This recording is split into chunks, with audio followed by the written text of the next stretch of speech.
often have students who sat in the back of the classroom. And I would tell them that that made it difficult for them and me to give the class. And so one day I went into the classroom, and a lot of the students are sitting in the very last row. But unfortunately for them, there were also blackboards at the back of the classroom. And so I went to the back of the classroom and started teaching, and they had to turn their chairs around, and of course they were in the very front row. So for those of you that are sitting in the back of the room, hoping that you'll escape my attention, you're wrong. Hello, my name is John Maddog Hall, and I'm the Executive Director of Linux International, the Chairman of the Board of Directors for the Linux Professional Institute, the co-founder of Project Caninus Lucus, the President of Project Kawa, and in my spare time, I'm the Chief Executive Officer for Opt-in, the company that makes open source peer-to-peer cloud software. This talk is not about any of those things. This talk is about Unix and Linux and free software and why Unix and Linux were interesting and how it changed the computing community. Now, this is being done from my memory, and I am close to 68 years old. I've had 2 major heart attacks. I only have 37% of my heart muscle left, and my memory is not as good as it used to be. So please, those people who say, oh, that's not the way it was, I remember that. Well, first of all, you're probably wrong.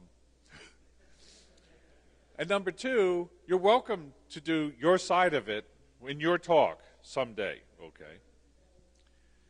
And I know that some of it's incomplete because we only have an hour to talk about this. So if you're going to have any problems with any of these things, you can leave now, it's okay. So first, we're going to go way back in time, way back in time, to the first mention of Unix ever. And it was actually in Istanbul, Turkey, in the year 1453, where Unix were used to guard the harem of Mehmed the Conqueror. Only they spelled it differently. They spelled it E-N-U-C-H. And they had white eunuchs and black eunuchs guarding the harem, right? Oh, wait a minute, that was a different Unix. Never mind. And a lot of people think that free software and open source distribution of software is a new thing. But it isn't. Because in the years of 1943, when the modern age of computing started, with computers such as the Mark I, the Mark II, and the Zeus over in Germany, there weren't enough of these machines to really justify creating a binary distribution.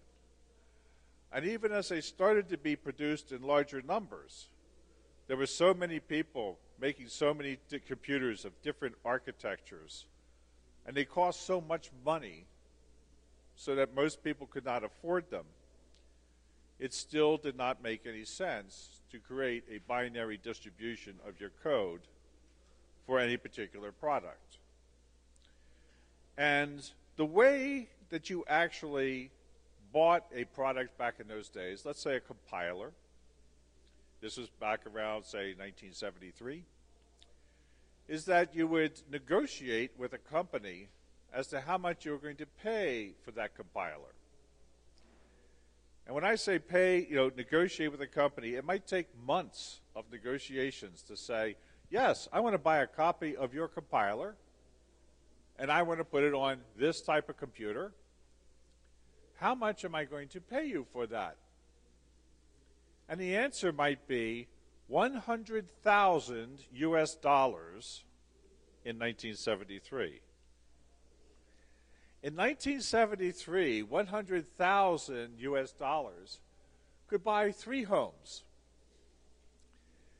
And if you negotiated with that, you signed a contract with that company. And And that contract said what you could do with that software, how many machines you could put it on, how many people could use it at one time, and so forth and so on. And you signed that contract, and then they gave you the software. Or rather, a large magnetic tape showed up at your company. It was attached to an engineer. And that engineer would sit there in your company trying to get that tape, the code on that tape, to compile and run a set of test suites to make sure that it worked the way it was supposed to. And after they spent a week at your company doing this, you would look at the results of the test suites and you would sign the contract and say, yes, this actually did what it was supposed to. And then you would say, of course you're going to leave the source code for that with us because you had purchased that code. And sometimes they would say, well, we don't want to leave our code with you, but if you were a big enough company like the one I used to work for, Aetna Life and Casualty, the largest commercial user of IBM equipment in the free world, a company that had a 3-acre computer center back in 1973 with 4,000 programmers writing code for them, who automatically ordered 2 of everything that IBM announced. If you wanted to do business with Aetna Life and Casualty, you would leave their source code with them. Or you would put it into escrow in a law firm that if your company went out of business, Aetna would get your source code. And that was the way we did business in 1973. Now, a lot of people think that operating systems back in those days were created with different sets of interfaces in order to lock the customers in. How many of you have ever heard that? Oh, the company is trying to lock you in, right? Lock you in, yeah. I was there. We never talked about that. What we talked about was the fact that we were going to create an operating system that worked on this incredibly expensive, incredibly slow, with an incredibly small memory system that physically was so big you could actually walk inside of it. And that you had to put it into a place that had a raised floor because that's where the water pipes are going to go to cool it off. Right? And when I say incredibly small memory, a mainframe computer that would have 1/4 of a megabyte of memory. And you were supposed to do some programs with that. I mean, I know bootloaders these days that take up more room than 1/4 of a megabyte of memory. And these operating systems were to do a specific thing. You'd have an operating system that did batch type of code using punch cards or things like that. You had another operating system that would do time sharing. You'd have another operating system that could do real time. You'd have another operating system that was geared towards educational use and so forth, because you were trying to give your customers something to make their job easier. And the thought of locking in customers was never discussed, at least amongst the engineering people. Maybe some marketing person someplace had this weird idea, oh, we can lock in the customers, and then the engineers would slap them across the face and they'd be gone. In fact, our engineers would talk a lot of times with the other engineers of other companies, sharing ideas and things like that, because they just wanted to give their customers a better system. And as far as embedded systems, there was no such thing as embedded systems. When I started programming, a single transistor would cost $1.50. If it was a power transistor, it was $2.50. And there was no such thing as an integrated circuit. In fact, some of the first computers I ever programmed on used vacuum tubes to do their logic. So we were all about trying to give a more efficient system.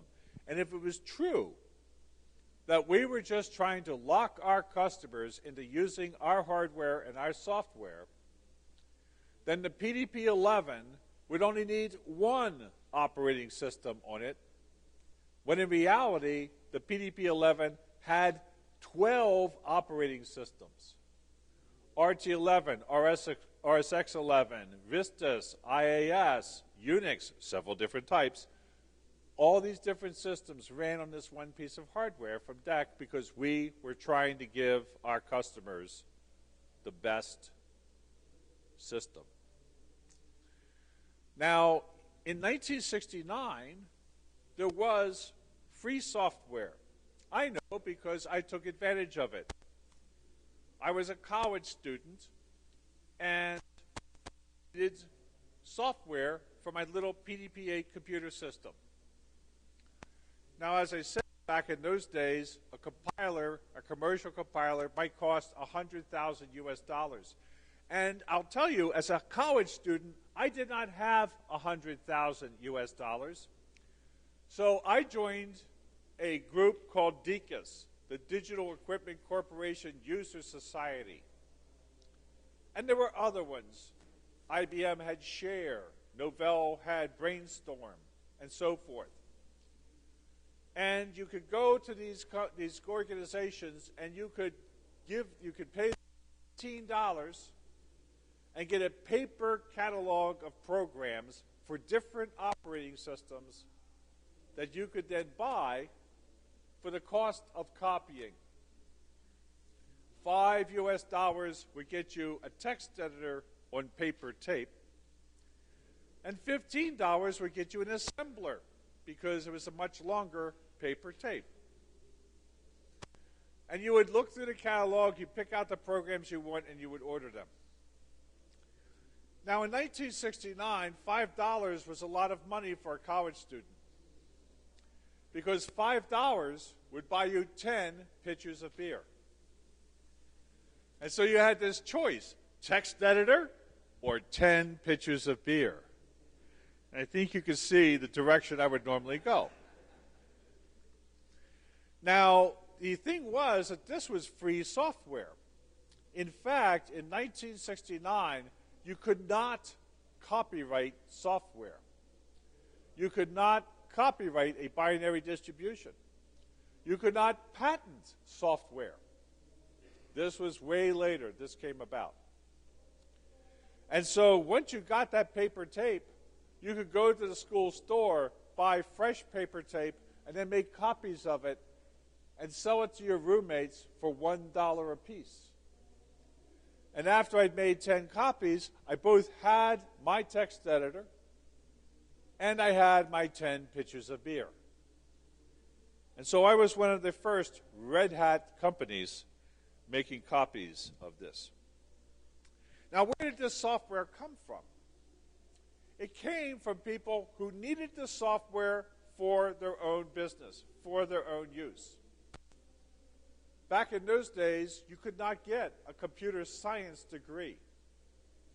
As a matter of fact, there was no computer science. There was only computer black magic.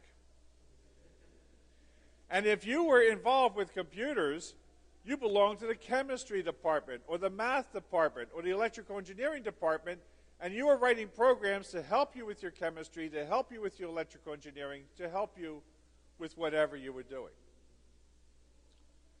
I had a professor who came to me in my last year of university and said, "John," they didn't call me Maddog then, "John, you will never be able to make a living as a professional programmer."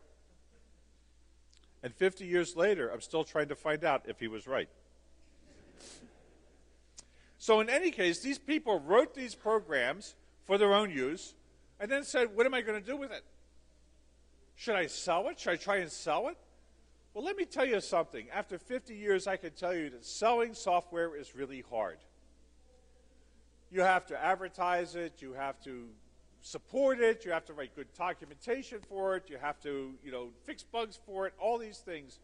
And these people were not in the business of writing software. They were physicists and chemists and electrical engineers. That was their business. And so they contributed their software to Decus in the hopes that somebody else might be able to use it. And once it was in Decus and people ordered it, then maybe these people went to a Decus meeting. And we had them twice a year, and there were local Decus groups. And once they got there, somebody would say, "You're the person that wrote that good assembler. Oh, man, that really helped me out. Hey, I have some ideas for it. Can I give you some code?" "Oh, yes, that's nice." "Oh, you're the person that wrote that editor. Oh, that was really a great editor. Let me buy you a beer. Let me buy you dinner. Let me give you a job." And all of these, of course, are reasons why we write free software today. We need it for our own use. It helps other people. Maybe we could get a job out of it, or at least a beer. Now, next year is a very important year. It's a very unusual year.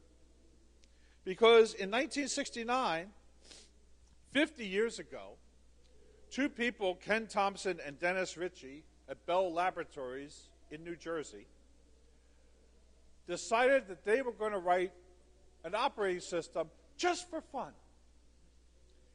Now, Ken Thompson had been with a project called Multics. And Multics was supposed to be the be-all, end-all operating system for everything. Multics, multiple ticks, right? But Ken was taken off of that project, came back to Bell Labs, and he was really disturbed because he liked the idea of writing an operating system. And so they found a cast-off PDP-7 computer out in the hallway, because even in those days, even though the computer was relatively new, computer engineering was moving forward so fast that the PDP-7 was obsolete. And they said, "Can we use this?" "Yes, go ahead."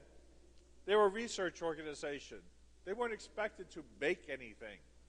Pure research is just to find out things. And the PDP-7 had an ASR-33 teletype, which read or punched paper tape at the rate of basically 5 bytes a second. Now think about this. If your program is 3,000 characters long at the rate of 5 characters a second, it takes a long time to punch that out, right? Or print it out, as the case may be. The memories of these computers are measured in thousands of bytes, not megabytes, not gigabytes. I remember the first time I was at Digital Equipment Corporation and somebody said, "Oh, that disk drive is 5 gigabytes. I said, "What's that?" Because I knew what a megabyte was, or a kilobyte, but a gigabyte? That was hard for me to fathom. And the cost was reasonable for the PDP-7, so they started to write the system. Now, could not assemble their system because it was done in assembly language, machine language. They could not assemble their system on the PDP-7 because it didn't have enough memory. So they had to go to another computer and do a cross-assembly, punch it onto paper tape, take it to the PDP-7, load it on the PDP-7, and then try and run it. And if it didn't work, they could single step through memory using the lights on the front of the PDP-7 to figure out where their code was going wrong. Then they would go back to the first computer, change the assembly language, repunch the tape, and try again. Now, Unix, as an operating system, has some certain differences. And maybe they planned this, or maybe they didn't plan this. Who knows what went through their minds as they devised this system. But Unix was written with such a small kernel and the ability to make it portable that eventually it was the same operating system going across multiple different hardware platforms. Now, as I said before, in those days, the operating system was tightly coupled to the architecture of the machine. And because of that, as you went from machine to machine, you had to learn new commands, whole new things as you went from different architectures. Unix, for the first time, was the same operating system across multiple architectures. But this didn't come easily, because the PDP-7 rapidly ran out of capability. And Ken Thompson and Dennis Ritchie wanted to get a new computer called a PDP-11 from Digital. But they couldn't just borrow one. This is one they would have to pay for. And their department refused to buy them a computer system just so they could play with it. So they went to the only department at Bell Laboratories that had unlimited money.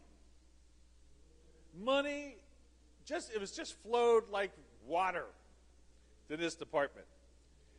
And they convinced the people in this department that they could make an operating system to allow them to do their work a lot easier.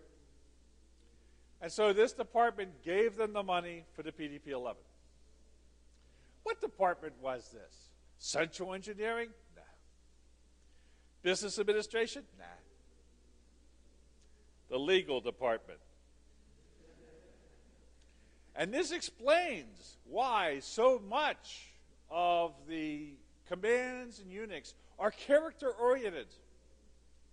It explains why one of the first major subsystems on Unix was nroff for formatting a document, and then troff for phototypesetting the document, because the lawyers wanted this to do their legal briefs. And I'm going to paint this picture in your mind of a lawyer sitting down to an ASR-33 teletype, typing in their brief, using a text editor that's not Vim or VI, not Emacs, it's not even ED. It is a text editor that has an invisible dot that you have to keep in your mind as you move it around. A lawyer learning how to make this system work. And that's what a new invention that came out called the legal secretary, who did all this work and turned it over to the lawyers. But in any case, that's where the money came from for the first PDP-11 that Ken Thompson and Dennis Ritchie made. And what they did, so the first port from the PDP-7 to the PDP-11, they had to rewrite the entire kernel in PDP-11 assembler language, because the assembler language of the PDP-7 was completely different from the assembly language of the PDP-11. And so they rewrote it. And Dennis Ritchie said, that was a lot of work. This is crazy. I'm going to invent a language that we can rewrite the kernel, and then we never have to rewrite it again. And so he invented this language called C. And they rewrote the kernel in C. And they said, we never have to do that again. But then they ported it to a new PDP-11 that had a different structure. And all of a sudden they realized our kernel is not portable. Our kernel is written to the architecture of the PDP-11, even though the instruction set is now generated by the compiler. We have to separate out the things that are the same in every operating system, every hardware architecture we go to. Scheduling a task, scheduling memory, from the device-dependent parts that are going to be different from every system. Device drivers, touching the actual hardware. And that's where Unix started to become portable. Now, this was incredibly important because it also allowed humans to become portable across hardware architectures. The same operating system, the same commands across all of them. Now, there were other things that happened in 1969 that were kind of important. People walked on the moon. Big thing, man. The moon's great. A lot of the work of putting somebody on the moon was done with slide rules and books of tables, believe it or not, hand calculators, things like that. A wonderful movie, Hidden Figures. If you've never seen it, please do. The ARPANET, the beginnings of the internet, was started. And it had a 15-bit address space. Yay! Because there are only going to be a certain number of systems talking to each other. How could you possibly have billions of systems, billions of computers out there who needed a unique address?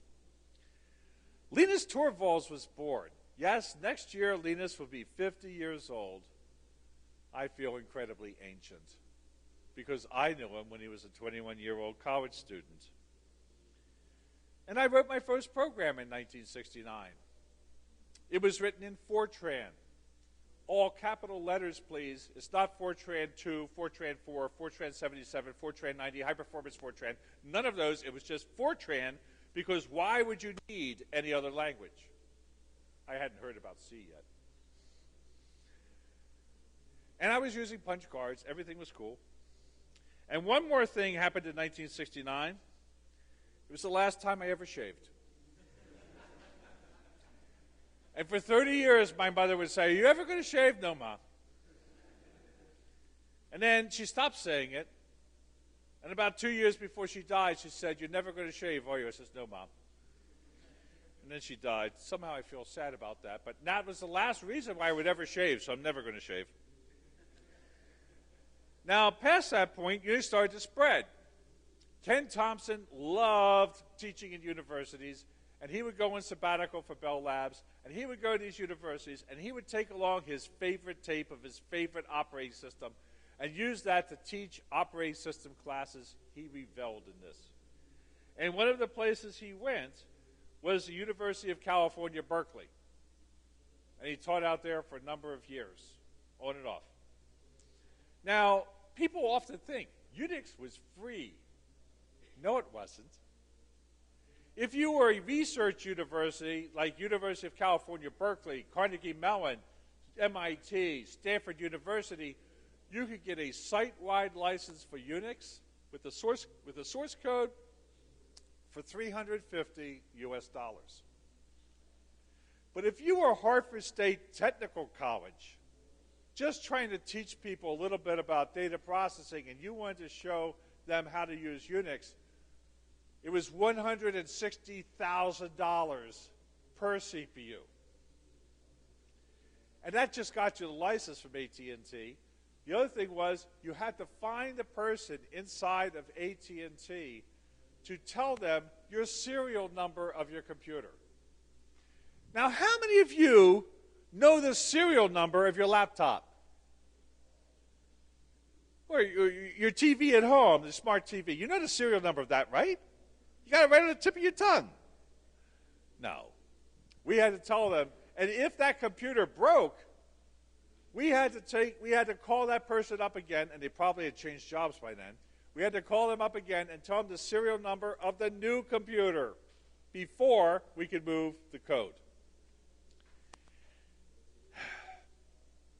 And if you wanted to put it on two computers, it was another $160,000 and another serial number. A third computer, another $160,000 and another serial number.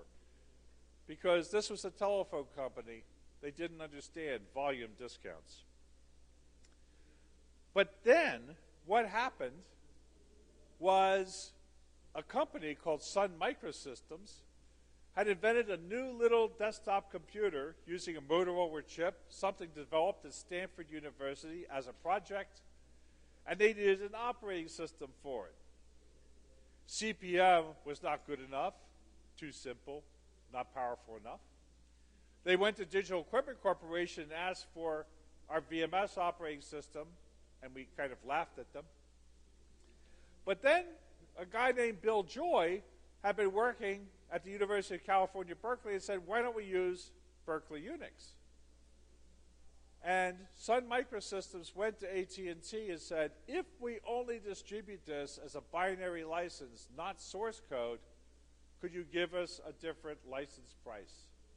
And AT&T said, yes, you could pay $350 per system, and you don't have to tell us what the serial number is.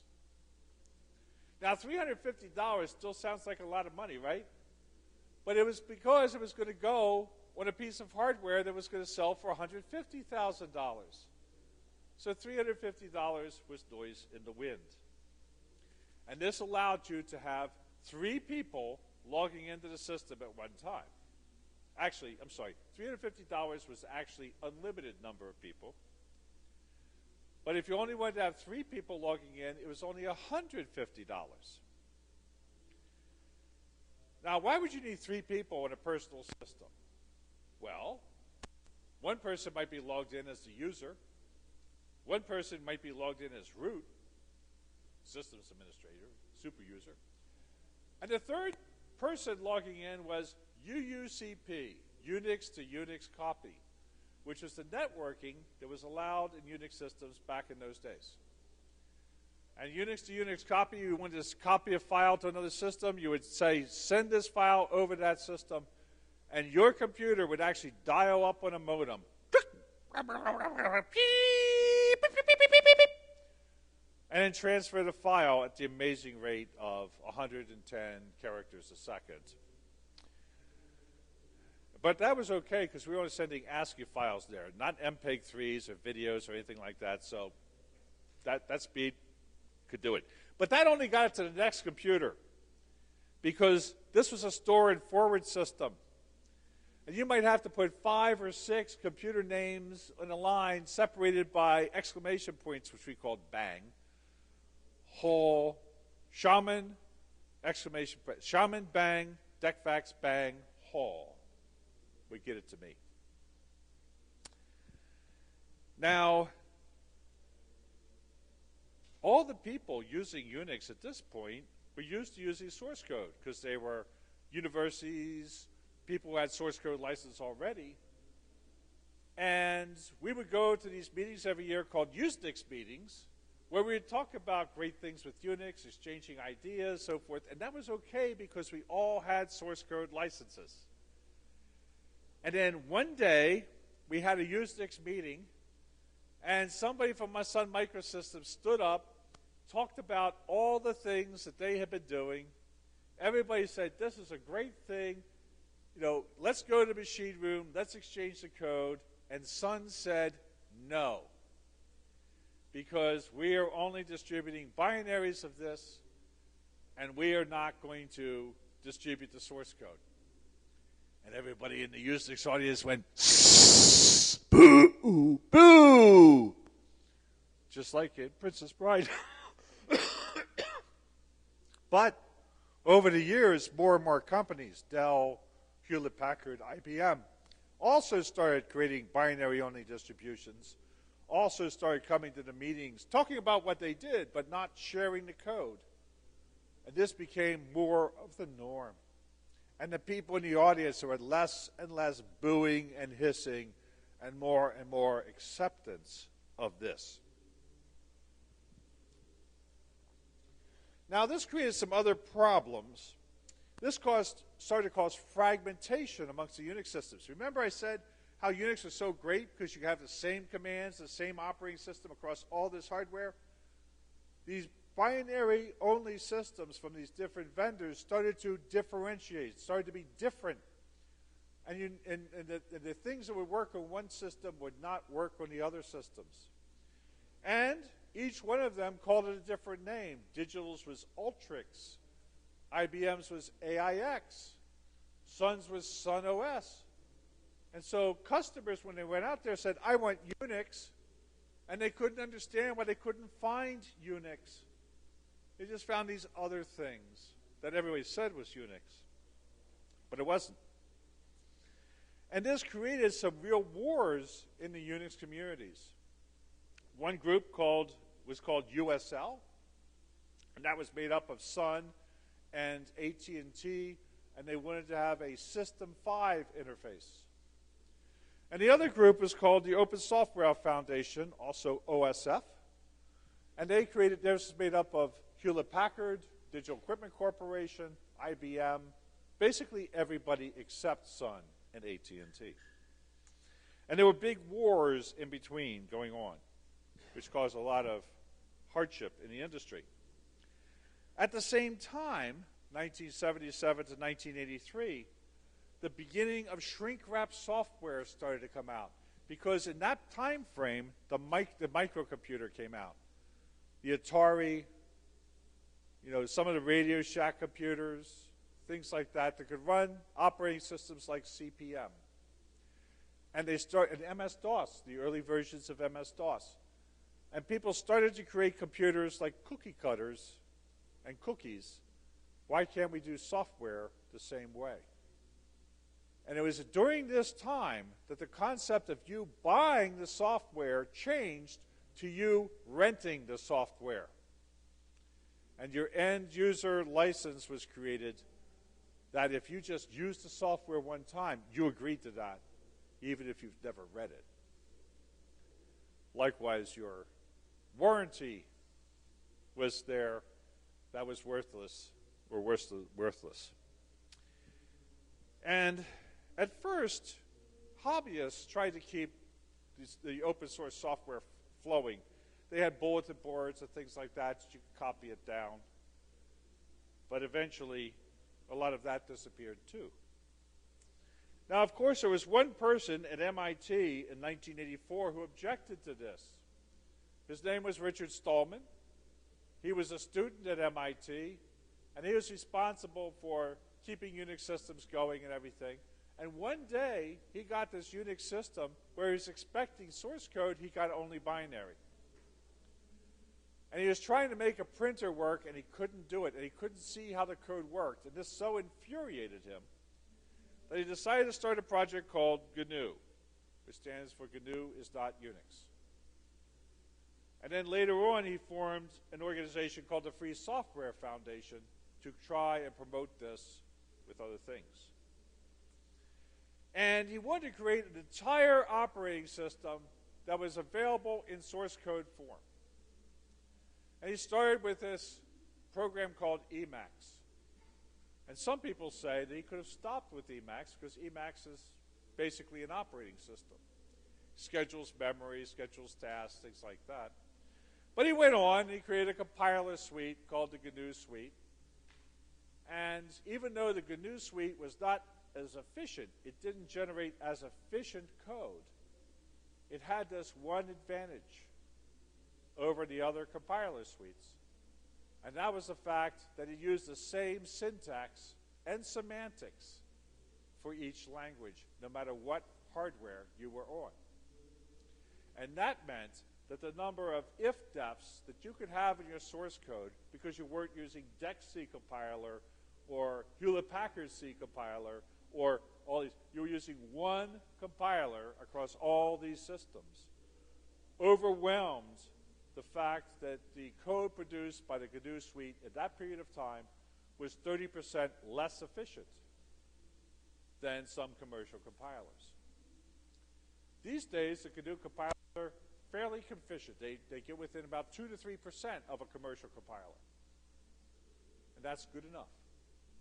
Because if your machine is not fast enough using the GNU compilers, just buy a faster machine. It's cheaper. And in the 1980s and 1990s, other free software started to come about. BSD became more free. They fought a battle with AT&T, and it took a long time for them to be able to be license-free from AT&T, but they eventually got it. But in the meantime, other major pieces of software, like SendMail, Bind, and Postgres, were coming out, and people were using them and finding out of the quality of this software. Some of them came from MIT, some of them came from Berkeley, some of them came from just other projects. Now we get up to about 1991. And in 1991, there was a huge amount of free software available. You could get this software on DVDs from people who just accumulated this, like Walnut Creek or other people who made distributions of this free software that you could get to work on all these different operating systems, because that was Richard Stallman's strategy. He knew that if he tried to write the kernel first in 1984, that by the time he had a complete operating system, his kernel would be obsolete. He wouldn't have had anything to run on that new kernel. He just would have had the kernel. So instead, he wrote software that ran across a whole range of different operating systems, in effect creating a platform that a person could take their tools and use the same commands across all these operating systems. And by 1991, all of that was done, and there was one part that was really missing, and that was the kernel. And that was when a university student in Helsinki, Finland said, I'd like to create an operating system just for fun. It's not going to be big and important like Xenix or all these other. It's just going to be my own little project just for fun. Who would like to do this with me? Minix, that was the one I was looking for. Andy Tannenbaum's Minix. I love Andy. I wish he'd go away. In any case, he said, okay, and this student had also got a brand new 386 processor. Why is that important? Anybody have an idea? Why is the 386, the fact that Linus had got a brand new 386 for Christmas, why is that important? Because the 386 was the first Intel processor that actually handled demand page virtual memory. All the rest of them, the 286, the 186, and so forth, were at best swapping systems. And Linus knew that the 386 had this capability that Windows could not do, because Windows was too busy supporting the 286, the 186, and all these swapping-only pieces of hardware. They were not going to take advantage of demand page virtual memory. Remember this fact for later. So, he decided to write this new operating system. He looked around first. Could I use SCO? Too expensive. No source code. Could I use this? Could I use that? And he finally decided to write his own. And let's see what else. So he just started this project for fun. There we go. Now, he was a college student. He had this brand new 386. Oh, the OS that came with it didn't do it. It's 2 slides. I'm sorry. I screwed up there. So about a couple years later, 1993 to 1994, distributions of Linux started. They took all the GNU software, they took the Linux kernel, they started to put it together. This is when Linux was really only 0.9999. Why is that important? When you're developing a new operating system, you give it version levels. And there's a general thing in the field that anything less than 1.0 doesn't have all the functionality you really need to make it useful. When the developers create 1.0, that's the time they say, yep, you can use this for general use. And so in 1993, Linux was still 0.099 or 0.99999. It just kept adding 9s as you get closer and closer. And some of the operating systems, like Soft Landing Systems, SLS, came out. Yggdrasil, very interesting little operating system, little distribution. Transameritek, Slackware. Today, the only one of those that still exists is Slackware. Patrick Volkering, one of the gentlemen, the true gentlemen of open source. And in early 1994, Linus finally released version 1.0. And this allowed other operating systems to come in, Debian, and a fledgling Red Hat, where there were only 3 college students who were creating the Red Hat distribution. Now, in May of 1994, I had a friend of mine from DECUS. Remember DECUS? I was still a member of DECUS. I've been a member of DECUS ever since 1969, but now I was working for Digital Equipment Corporation in their Unix group. And we were just developing a new version of Unix called DEC OSF1 that was based on OSF, the Open Software Foundation, which I told you about before, and the Alpha processor, the world's fastest 64-bit microprocessor. And Kurt Riesler was the chairman of a Unix special interest group inside of DECUS. Inside of DECUS, we had special interest groups for hardware, networking, different operating systems, and so forth. Kurt was the chairman of Unisig. And he started sending these email messages to people all around the world saying, hi, we would like to bring this person from Europe to DECUS in New Orleans, and we can't really afford that. Could you lend us some money to do that? And they would write back, and they would say, I'm sorry, we're just a small company. We don't have any money, but we'll give you some CDs for your users. And Kurt would always copy me on these, and I didn't know why. But after a while, I felt sorry for him, and I went to my management, and I said, I don't know who this person is, and I don't know what he did, but Kurt often has good ideas, and I think we should fund this. And then my management went to their management and said, I don't know who this guy is, I don't know what he did, and we don't know who Kurt is, but Maddog sometimes has good ideas, and I think we should fund this. So we got about $5,000 US, and we bought the tickets for this person, and we bought a hotel room, and they were headed towards DECUS in New Orleans, and then Kurt asked the unforgivable. He said, we need an Intel PC to run this software on. I said, Kurt, my group does not sell Intel PCs. We sell real computer systems. We sell VAX computer systems. We sell MIPS computer systems. We sell Alpha computer systems. We don't sell weak, miserable, crappy Intel PCs. And Kurt says, well, I really need one for this software. So I had to go back to my management again, say we need to get a PC down there. Got a PC down there. I got on the plane and I flew to New Orleans. Now in the United States, there were two adult Disneylands. One of them is Las Vegas. Oh yeah, go there, Sin City. And the other one, lesser known but just as great, is New Orleans. And you would love New Orleans. They got great jazz. They've got great food. They have carnival. They call it something else, but it's carnival. And you can get anything you want in New Orleans and a lot of things you don't want. But we were having our meeting, and I love this city. So we went down there, and I saw Kurt, and he was trying to install this software on a weak, miserable, crappy Intel PC that I'd given him. And he couldn't do it. And along came this young guy, sandy brown hair, wire-rimmed glasses, wearing sandals with wool socks.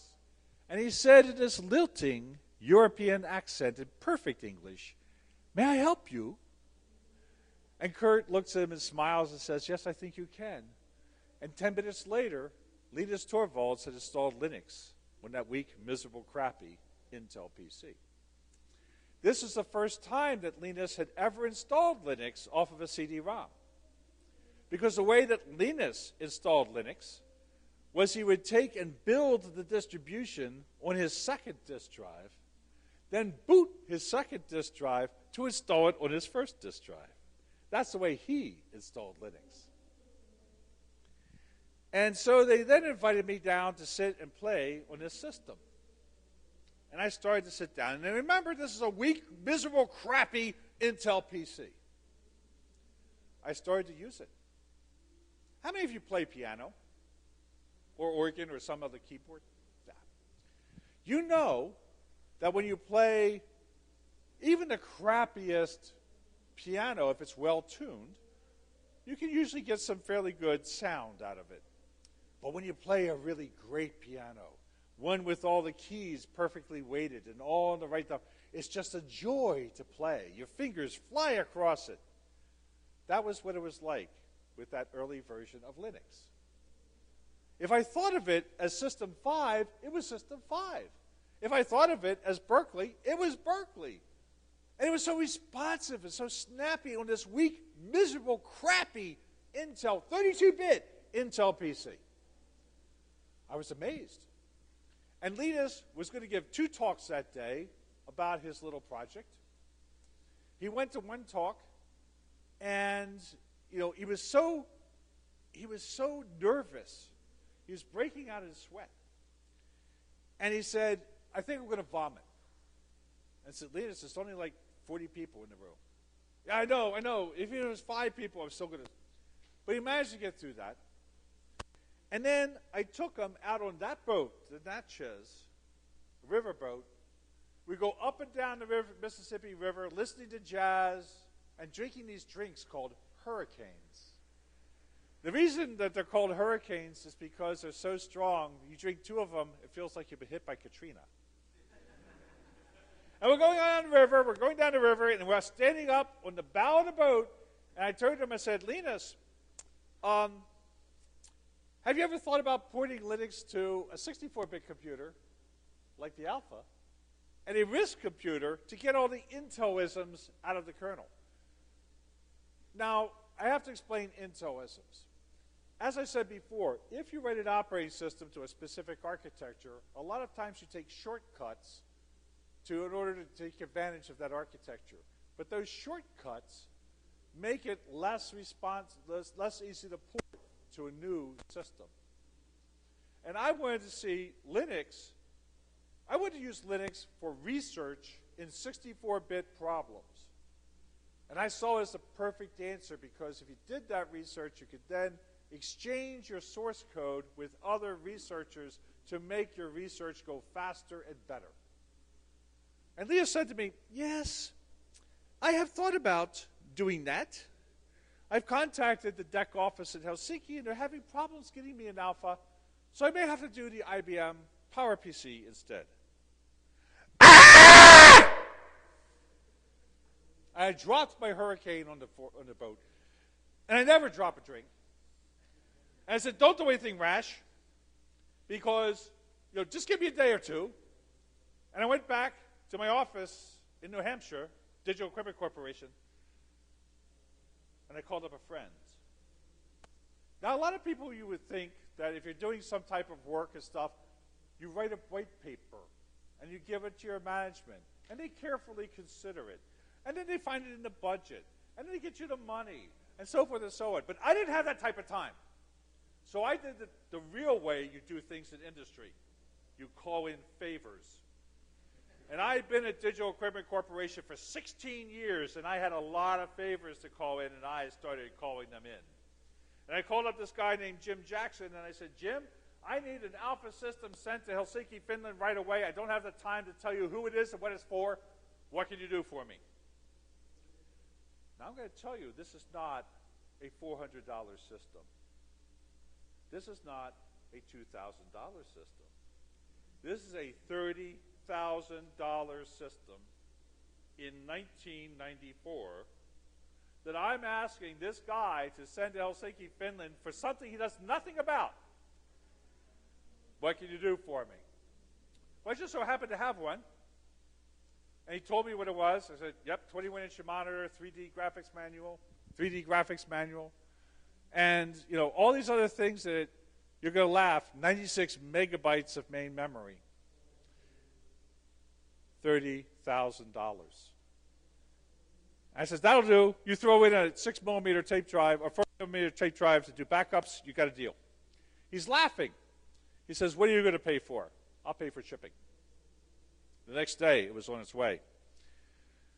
And then I had to get Linus to sign a bunch of papers saying that eventually he probably would have to give this system back.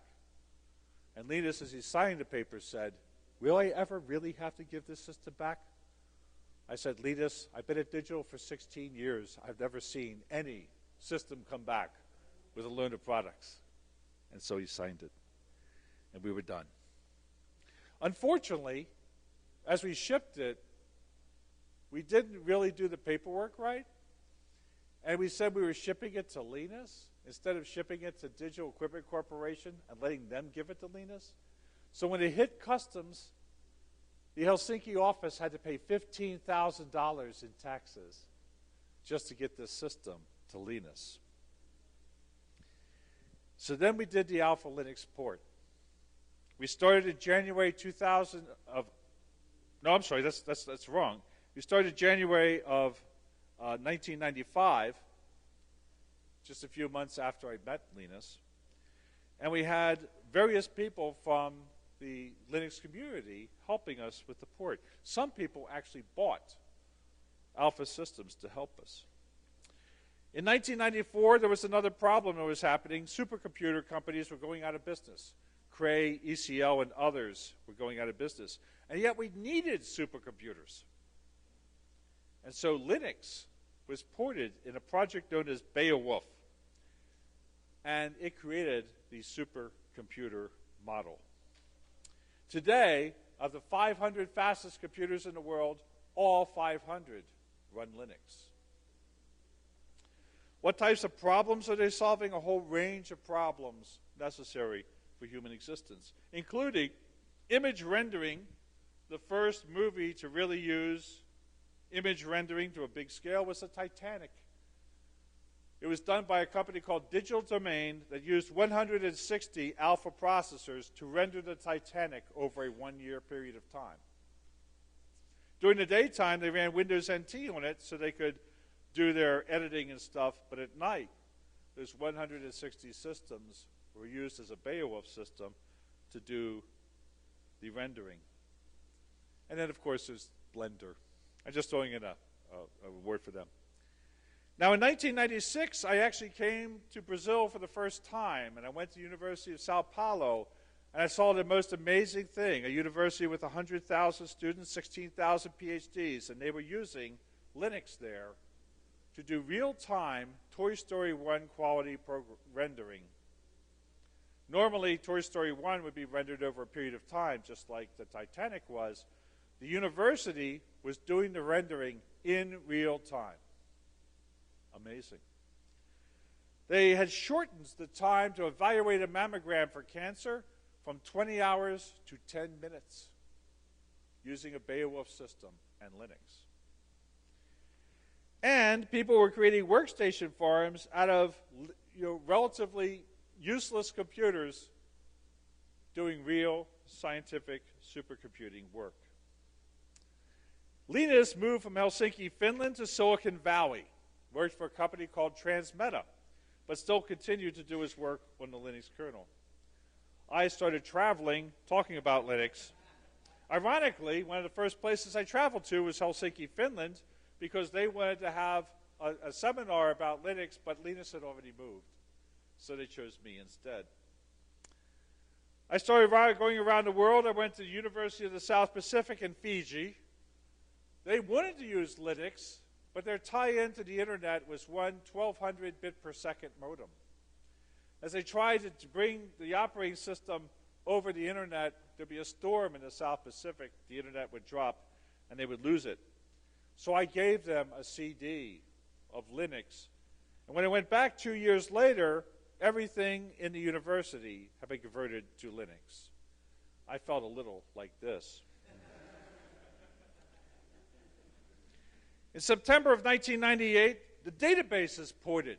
If you bring out an operating system, there's a series of things that happen, and one of the first things that happen is that the database engines port to your operating system and architecture. Later on, other companies started to support Linux, and in 2000, embedded systems started to use Linux. Why?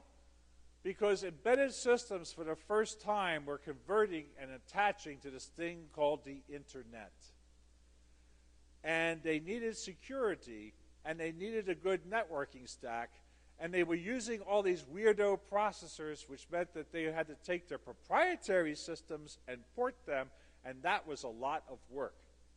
Instead, they could use this little operating system that already supported all of those architectures, already had a network stack, already was secure, and it was called Linux. And in 1 year, the embedded systems people made Linux the most used operating system in new designs for embedded systems. By the way, Cyclades, a company right here in Brazil, was one of the first ones to embed Linux in networking hardware. And there's a series of other little embedded systems. A Linux watch, little server systems the size of a quarter. In March of 2000, the dot-coms failed. And in winter of 2003, at the same time, more or less, Red Hat actually became profitable.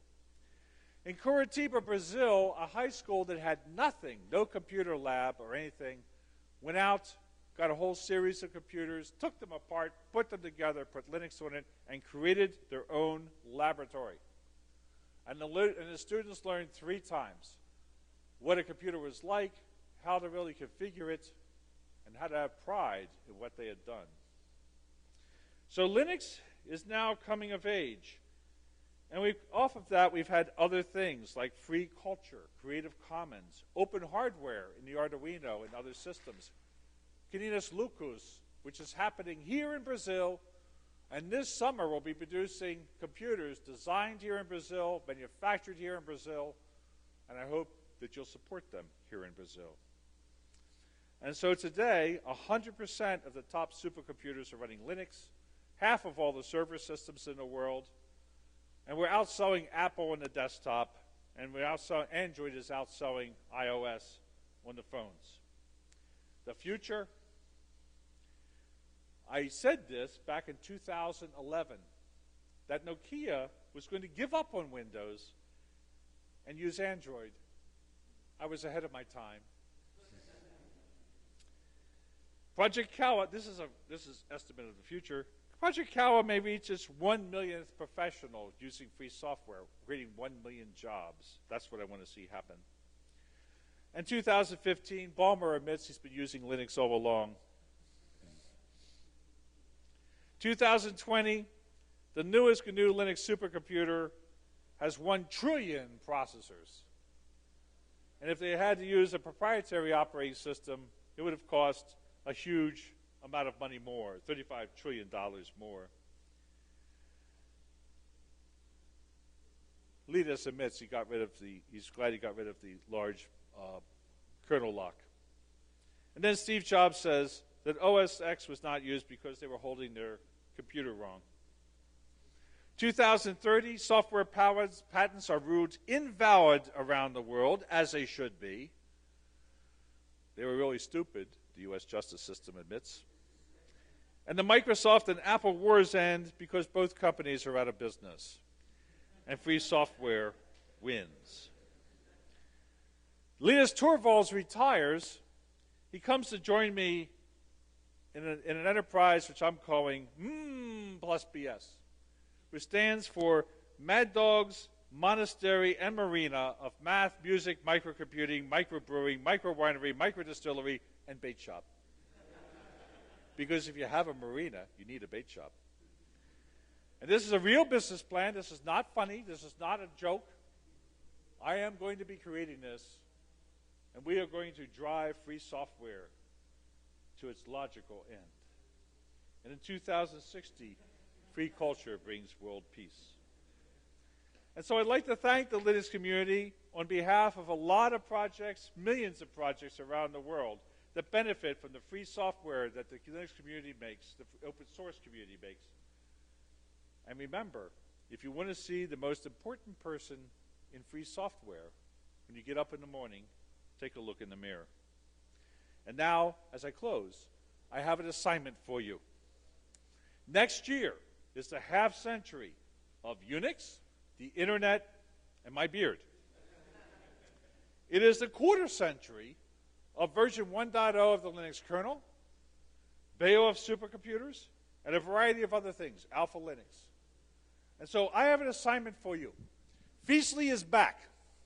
And next year, each one of you have to bring 2 Windows users to FISL so they can see what a great system and a great community we have.